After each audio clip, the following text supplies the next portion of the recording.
देव स्वामी ने कहा उसके लिए धोबी घाट है। धोबी घाट का मतलब समझते हैं, कपड़ा में अगर दाग लग जाए तो धोबी के अगर जात है दाग वाला कपड़ा तो धोबी जान तो अपरा बड़ा पथरा धरे हुए थे ताले में, उसके बाद लईके कपड़ा का वही पटका थे गम गम, और पटक के उसके बाद खरीद खूब अच्छे धोवत है, और जब तक दाग ना छूट जाते तब तक छोड़त नहीं है।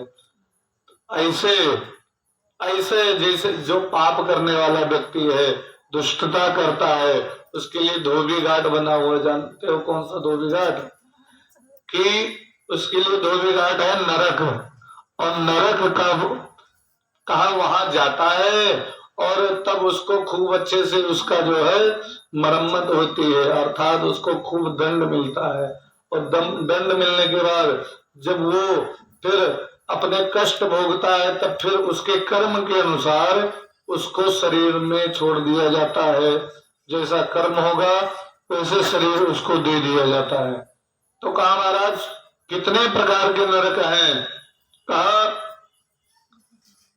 इस पृथ्वी से दक्षिण की तरफ 99,000 योजन की दूरी पर 27 प्रकार के नरक हैं।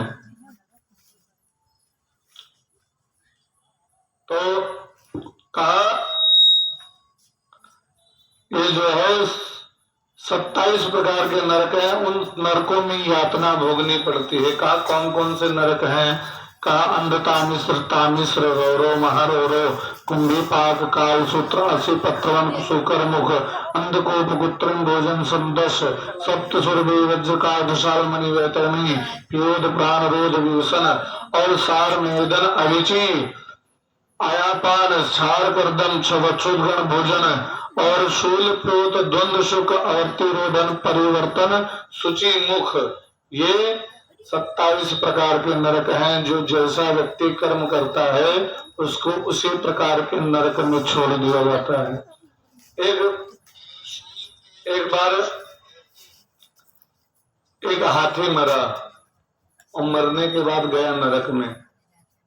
तो जब नरक में गया, हमारे लोगों के बस चले जो हिया पे जैसे मुकदमा कर दी जाता कि वकील का हम जो है बुलाए के हम ले ले, तो जैसे जबरदस्ती ले लेते हैं ऐसे वहां बस चले तो हुआ कह ले, लेकिन हुआ बस नहीं चलता है। वहां पर होता क्या है, वहां कोई बस नहीं चलने वाला, लगेगी न गवाही न जमानत होगी, जैसा कर्म है उसे वैसे ही भोगना पड़ेगा। तो एक हाथी मरा गया नरक में, और नरक में जब गवा वो हाथी तो यमराज ने पकड़ा हाथी को, कहा हाथी तूने कोई अच्छे कर्म नहीं किए हैं, तुझे जो है नरक में जाना पड़ेगा, अब तू नरक में जाओ। हाथी ने कहा बाबा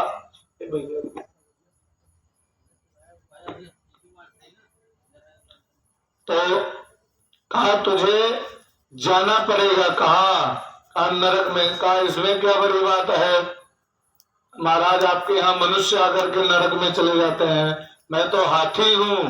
तो कहा तो क्या हुआ, लेकिन एक बात जान लो यमराज। कहा क्या? कहा जिंदे मनुष्य से अभी पाला नहीं पड़ा है। कहा मनुष्य तो हमारे सामने गिड़गिड़ाता रहता है। कहा वो तो मरने के बाद उसका सूक्ष्म शरीर आता है।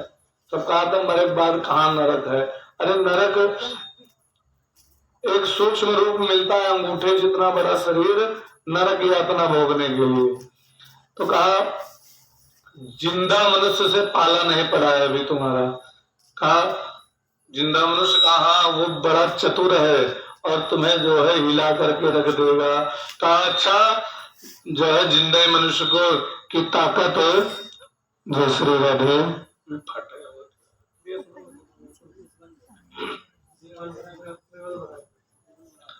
तो कहा मरने के बाद व्यक्ति आपके यहाँ आता है लेकिन जिंदा नहीं आता, जिंदा आए तो पता लगे।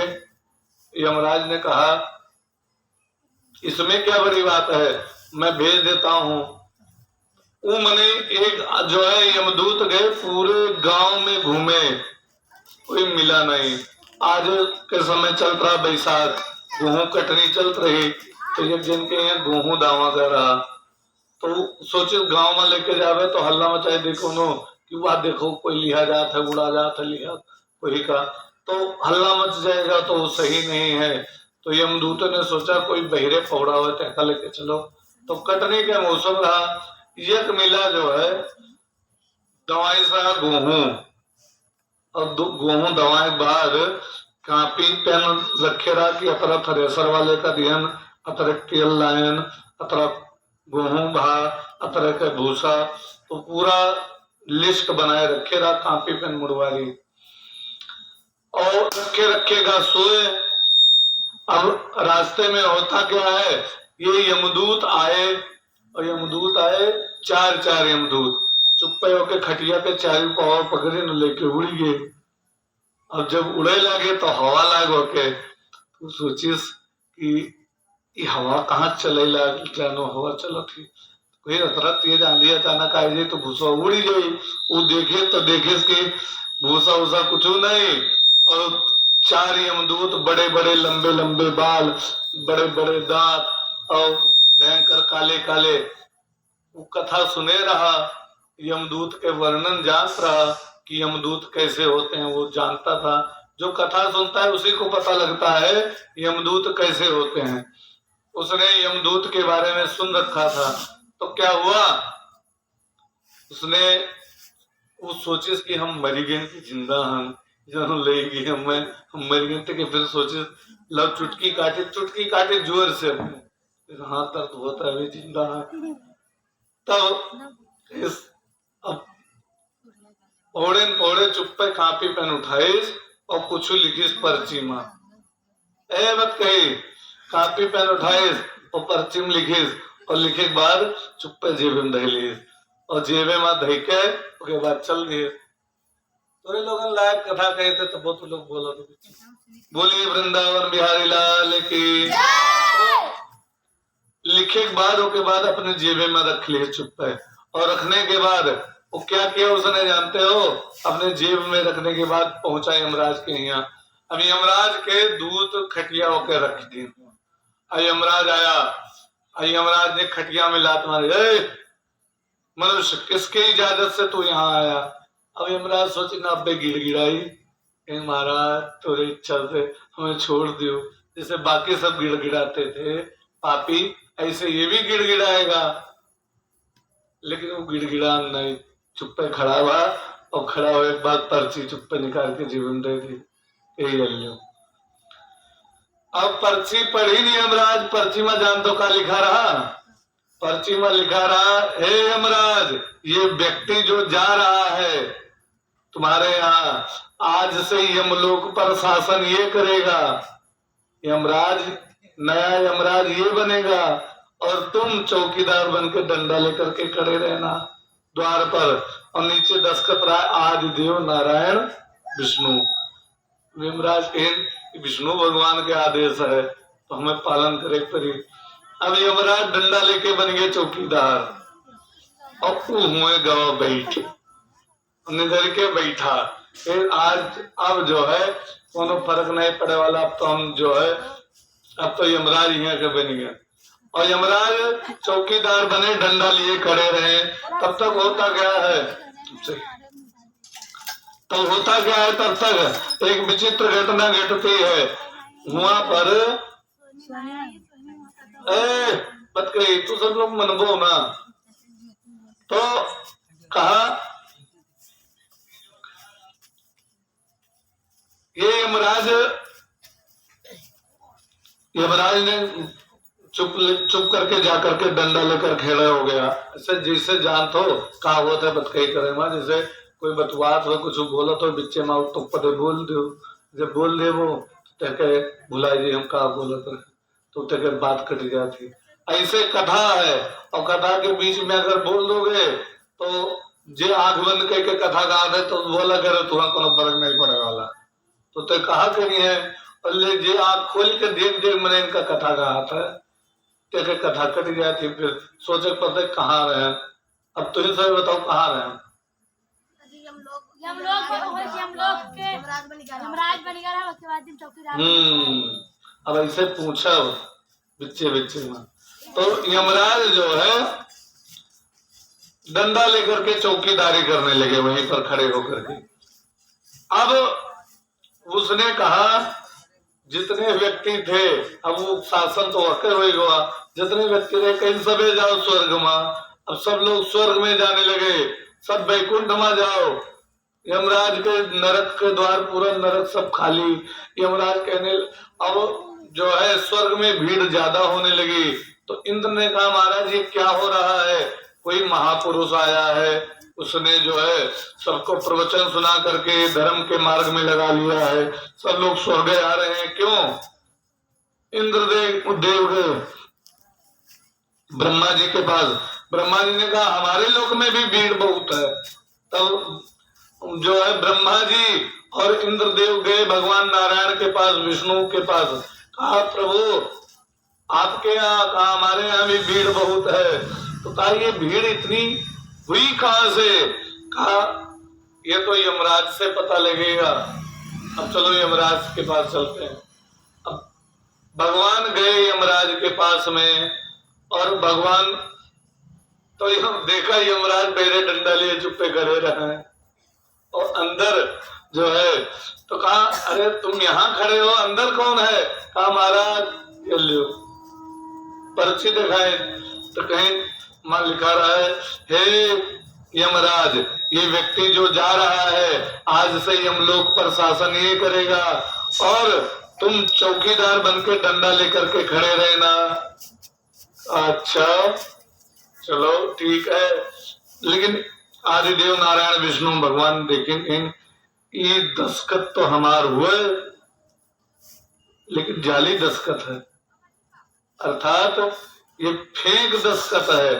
तो गया अंदर, भगवान गए अंदर, और देखो वो व्यक्ति ठाट से बैठा रहा है, उठबो नहीं किसकी, भगवान के पांव पकड़ लिए खड़ा रहा है, चुप्पे बैठा रहा है। तो कहा है तुम हटो, यमराज को दो, सब जो है व्यवस्था अस्त व्यस्त हो रही है, सब लोगों को तुम स्वर्ग भेज रहे हो, ये कैसे कर रहे हो? तो कहा नहीं मैं नहीं हटने वाला। कहा क्यों? कहा जानते हो यमराज ने नहीं बताया? कहा हाँ पर्ची है, और पर्ची में जो लिखा रहा तो है सही है, लेकिन एक बात जान लियो। कहा ये दस्खत जाली है, झूठा दस्खत है। कहा महाराज ये मत बोलना, अब थोड़ा सत्संगी था, कथा वथा में जाता था, तो इसीलिए उसे पता था। कहा ये मत बोलो। कहा क्यों? कहा अगर ये बोल दोगे तो वेद पुराण गीता ये सब आपका झूठा हो जाएगा। कहा क्यों? कहा आप ही ने कहा है, सब संत कहते हैं कि तेरी सत्ता के बिना, भगवान ही कहते मेरी इच्छा के बिना कोई कुछ भी नहीं करता। कहा तेरी सत्ता के बिना हे प्रभु मंगल मूल पत्ता तक हिलता नहीं, खिले न कोई फूल। भगवान की इच्छा के बगैर एक पत्ता नहीं हिल सकता है, कोई फूल नहीं खिल सकता है। तो बताओ हम यहाँ यमराज बन गए न, आपके बगैर इच्छा के भगवान फंस गए, भगवान को उल्टा फंसा दे। हाँ बात तो सही कहा। तो कहा तो ये आपके इच्छा से थोड़ो ना दस्खत हुए हैं, वो तो मैं भी जानता हूँ आपके दस्खत नहीं, लेकिन आप अंदर बैठे हो तभी तो दस्खत हुआ, अगर नहीं होते तो कहाँ से दस्खत होता? भगवान ने कहा तार्किक बात कर रहा है, सही कर रहा है, सही। तो ये बताओ तुम्हें क्या चाहिए यहाँ से हटने के लिए? इन हम ना हट गए, बहुत प्रेम से समझाया, कहा हट जाओ, व्यवस्था अस्त व्यस्त हो रही है, सबको तुम स्वर्ग में, वैकुंठ में, ब्रह्म लोक में सब जगह भेजते जा रहे हो, और हर जगह भीड़ हो रही, नरक खत्म हो रहा है, नरक में कोई है ही नहीं है। तो कहा ऐसा करो जो तुम चाहोगे वो देने के लिए तैयार हूं, कुछ भी मांगो, लेकिन ये गद्दी छोड़ दो। तो उसने सोचा अच्छा क्या कर हम गद्दी है का? तो कहे हे भगवान। कहा क्या? कहा हम गेहूं दवा हमारा, और चुप्पे पौड़ा घर वाले हमारे जानते रहे, तो ये उठा लाए 4 लोग, तो हमारे पूरे परिवार का बैकुंठ में भेजा जाए। कहा ठीक है, इनके पूरे परिवार को बैकुंठ में ले आओ। कहें अब छोड़ो गद्दी, कहें अभी नहीं। तब कहें महाराज जब हमरे पूरे परिवार इकट्ठे चले आए तो जे नात बात कब्बो घरे वही आई है हमरे, कहें पूरे परिवार पर हैया पड़ी गए, कहा ये पूरे परिवार कहाँ चला गए। तो कहा था कहा सब नात बात का हमरे बुलाए लियो। अब पूरे नात बात पहुंच गए, मामा खिया ससुराल के जितने लोग रहे सब लोग पहुंच गए वैकुंठ धाम में। कहें अब तो हटो, कहें नहीं महाराज भी हटोना।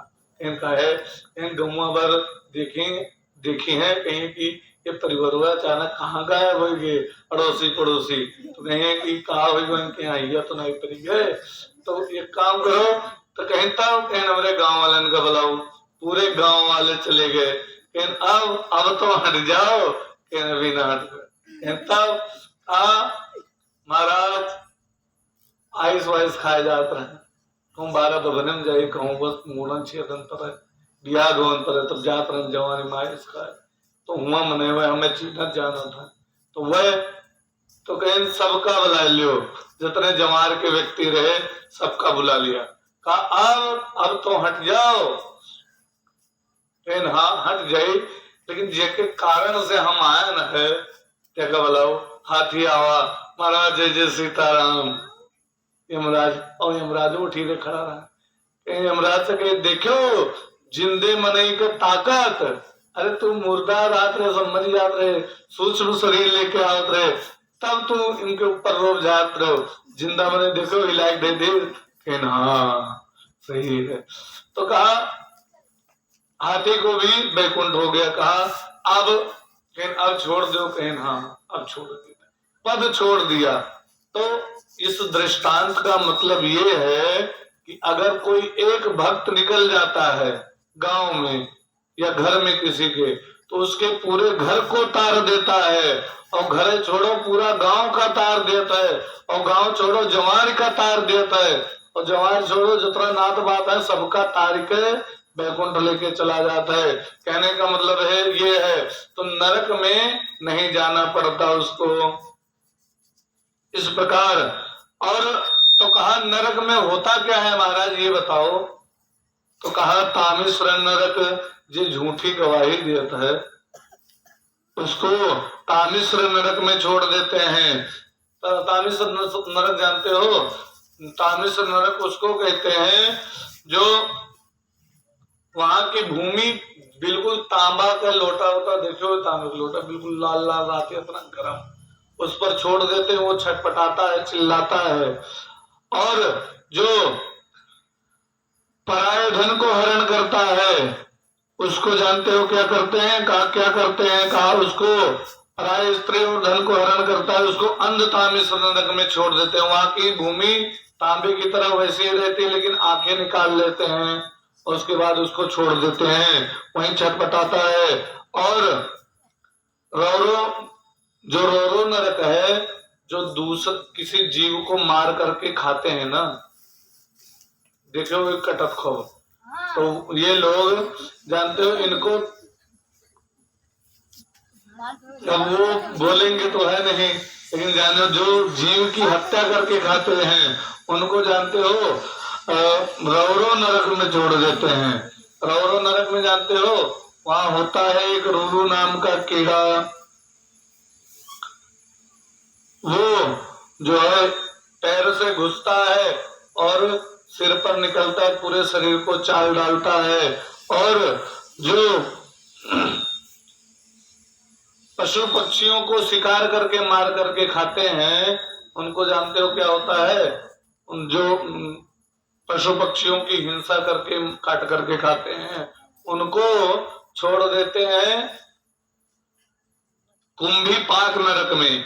कुंभी पाक में तेल कड़ाहा में भरा होता है, कड़ाहे में तेल भरा होता है, पापड़ तलब देखे हुए पापड़ जैसे दलबो तो जब फुल गुब्बारा निहित हो जाता है, और जैसे जो है पकौड़ी तली जाती है वैसे गरम तेल में का छोड़ देते हैं। और यमराज के दूत लोग बड़ा बड़ा लिया आते करछुला, वही से दबाए दबाए उनका वही में छोड़ा था।